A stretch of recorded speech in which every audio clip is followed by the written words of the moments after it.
O Internacional não inicia a semana no CT do Parque Gigante pensando apenas no domingo e na partida da 35ª rodada do Campeonato Brasileiro contra o Red Bull Bragantino. No meio da semana, Cruzeiro e Vasco se enfrentam e a tabela pode complicar para o Colorado. Enquanto isso, a eleição do Internacional vai tomando cada vez mais forma e a chapa de Roberto Melo fala abertamente sobre Abel Braga e D'Alessandro. Vitão na Europa, o que tem de realidade a respeito disso? E mais, Edenilson vai ao assado do Duda Garbi e fala sobre o Internacional sem nenhuma papa na língua. A gente vai falar sobre tudo isso e vai ser agora. Então tu sabe, fica comigo depois da vinheta.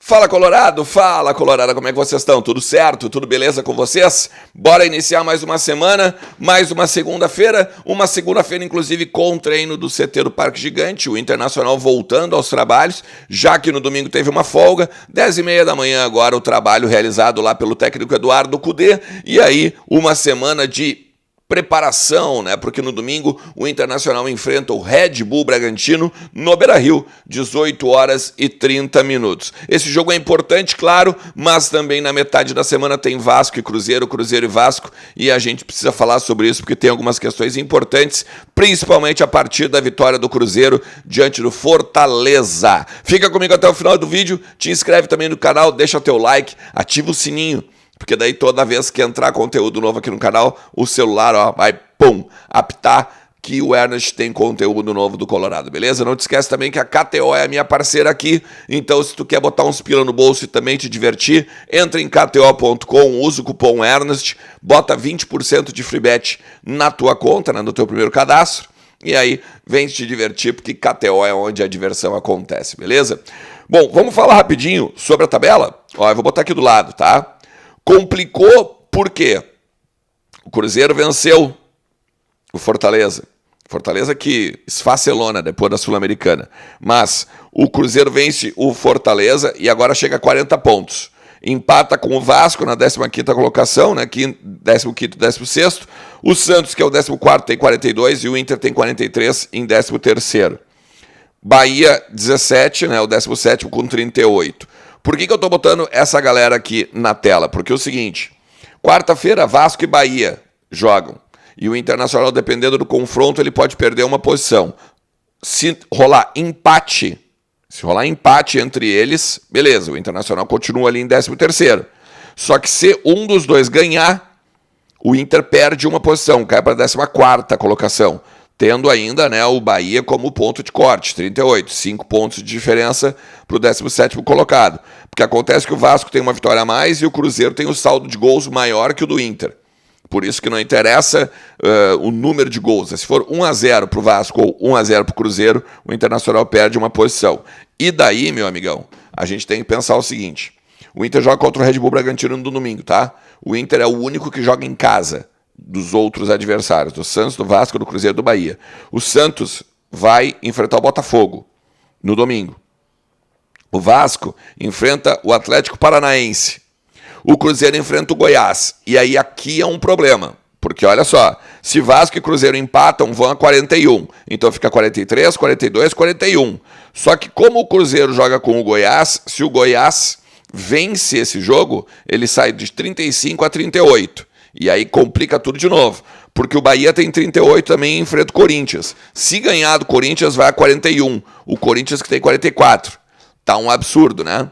Tá complicado pra caramba ali. O ponto de corte pode ser um pouquinho mais alto nesse sentido. Mas ainda valendo, né? Uma vitória a mais nos próximos 4 jogos, basicamente encaminha o Internacional aí na Série A. Um final de ano melancólico, né? Um final de ano ridículo do Internacional, um ano que parecia promissor. O Internacional fez umas pataquadas, olha que não dá para nem entender. Não é nem a questão de perder só pro Caxias, perder pro América Mineiro e tudo mais, mas principalmente na montagem do grupo, um monte de erro esportivo que a gente também pode pegar agora no final do ano, principalmente depois da eleição, né? A gente pode pegar e fazer uma espécie de retrospectiva do Internacional, de repente a gente passa uma raiva junto aqui no canal, beleza? Eu quero falar também com você sobre a eleição do Inter. Vai cada vez mais tomando forma, né? Quem tá de um lado, quem tá do outro e tal. O Alessandro Barcelos traz o Elusmar Maggi. Agora o Roberto Melo começa a falar abertamente sobre D'Alessandro e Abel Braga no seu departamento de futebol. A Luciana Gomes, que é uma das candidatas a vice-presidente do Conselho de Gestão do Roberto Melo, ela concedeu uma entrevista para a Rádio Gaúcha, para a Rádio Guaíba, dizendo sobre a plataforma de governo, falando sobre como é que eles enxergam o Inter, o que tem que melhorar e tudo mais. E entre as respostas, entre as questões, ela foi perguntada sobre D'Alessandro e Abel. E aí ela deixou muito clara na seguinte frase, que o Inter do Roberto Melo tem a intenção de contar com o D'Alessandro e com o Abel. A ideia, o interesse é real. Vamos fazer de tudo para que aconteça. Essa é a frase que ela fala no microfone, tá? Nos bastidores se sabe que o Inter já tem um acerto com os dois. Não interessa que os dois estão com trabalhos vigentes, né? Um no Cruzeiro e outro no Vasco, mas a gente já falou várias vezes sobre isso aqui. Está encaminhada a volta de D'Alessandro, o D'Alessandro que tem um contrato com o Cruzeiro até final de dezembro, então resolve suas questões ali, o Cruzeiro permanecendo ou não na Série A, enfim, e vem para trabalhar no Internacional se o Roberto Melo for o vencedor da eleição. Abel Braga da mesma forma, hoje ele recupera de uma hérnia, né, uma cirurgia de hérnia, mas também está acertado e tudo mais, tem até a ligação, né, muito forte com o Roberto Melo, tem uma ligação muito forte com o movimento Intergrande como um todo, e também voltaria o técnico campeão do mundo, né, e talvez um maior técnico da história do Internacional. Eu quero falar com vocês também sobre Vitão na Espanha, tá? Porque o jornalista Marinho Saldanha, ele trouxe uma questão de que o Valência quer o Vitão e que estaria disposto a dar um pré-contrato para o Vitão agora em janeiro, uma vez que o contrato dele com o Shakhtar acaba no meio do ano e a normativa da FIFA também, do Internacional com o Vitão. E aí, a partir disso, então, o Vitão poderia assinar um pré-contrato com qualquer clube, inclusive o Inter, tá? E é sobre isso que eu quero falar com vocês. E só que o Marinho também traz que o Vitão, para assinar esse pré-contrato com o Internacional, ele quer 26 milhões de reais. E aí eu vou contar para vocês o que eu sei. Eu não estou dizendo que o Marinho não sabe, não tem informação correta, não é isso, muito pelo contrário. É um cara de bastante credibilidade, tem anos aí de setorismo dentro do Internacional também. E óbvio que tem suas fontes, mas o que eu sei? Eu vou dizer para vocês assim, ó, quando eu viajei para Belo Horizonte para acompanhar Inter e Cruzeiro, que o Inter venceu lá 2-1, conversei com algumas pessoas no hotel e lá elas me garantiram que o Internacional tem um pré-contrato encaminhado com o Vitão e que não seria problema o Vitão não só assinar, mas permanecer no Internacional por conta desse pré-contrato, da finalização lá com o Shakhtar e a normativa da FIFA.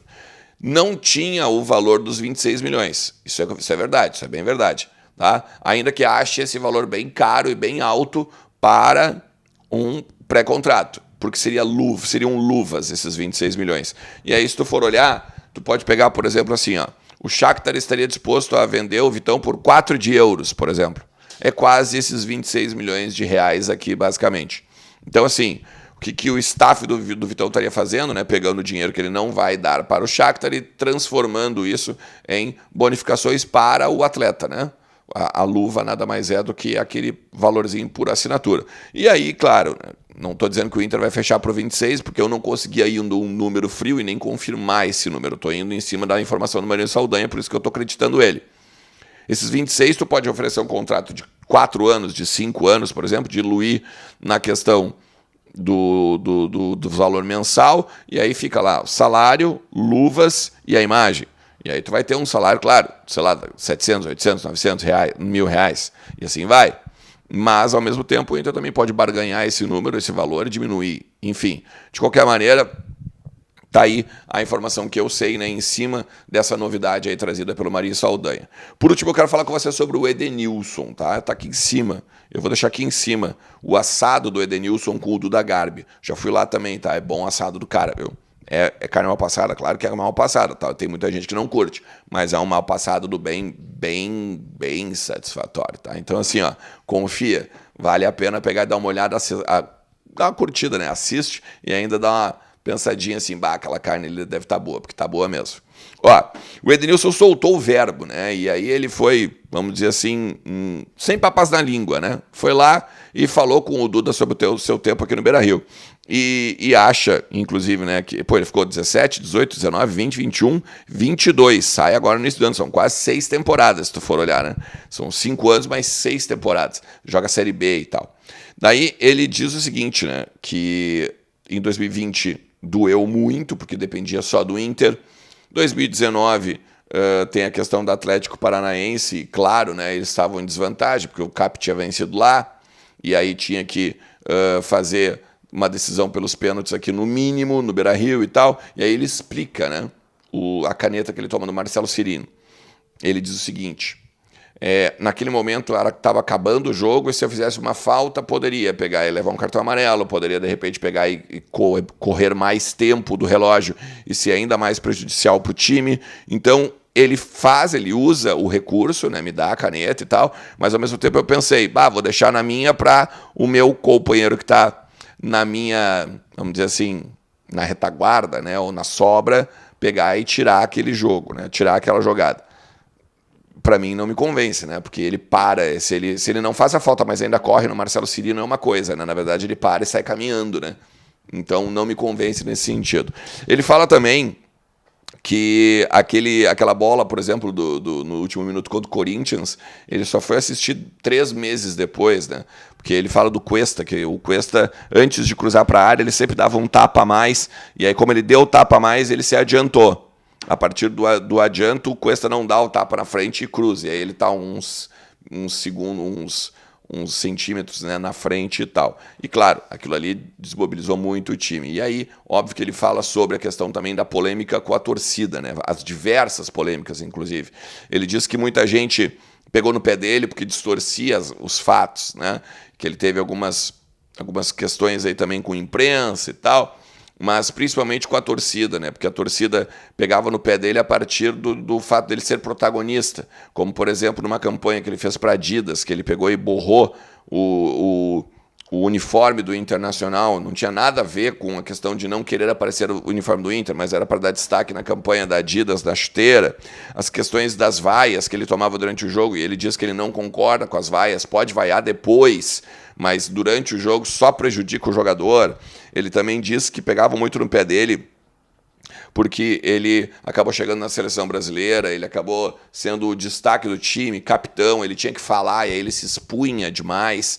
Então, assim, basicamente, eu acredito que o Edenilson não está, vamos dizer assim, de acordo com a realidade, né? Criticavam ele porque ele não corria, criticavam ele porque ele não fazia o que tinha que fazer, criticavam ele porque ele, em campo, muitas vezes, e principalmente no último ano, em 2022, tanto que foi para o banco de reservas, né? O Mano Menezes botou ele para o banco de reservas dizendo que estava sendo prejudicial para o time, até as vaias que a torcida dava nele, mas as vaias vinham porque ele não rendia em campo, né? Porque era um cara que praticamente caminhava em campo e só dava toquinho para o lado. Basicamente é isso. Se tu chegou até aqui, meu parceiro, te agradeço demais e vamos conversando sobre o Internacional, porque sempre tem muito para falar aqui. Valeu? Forte abraço. Tchau.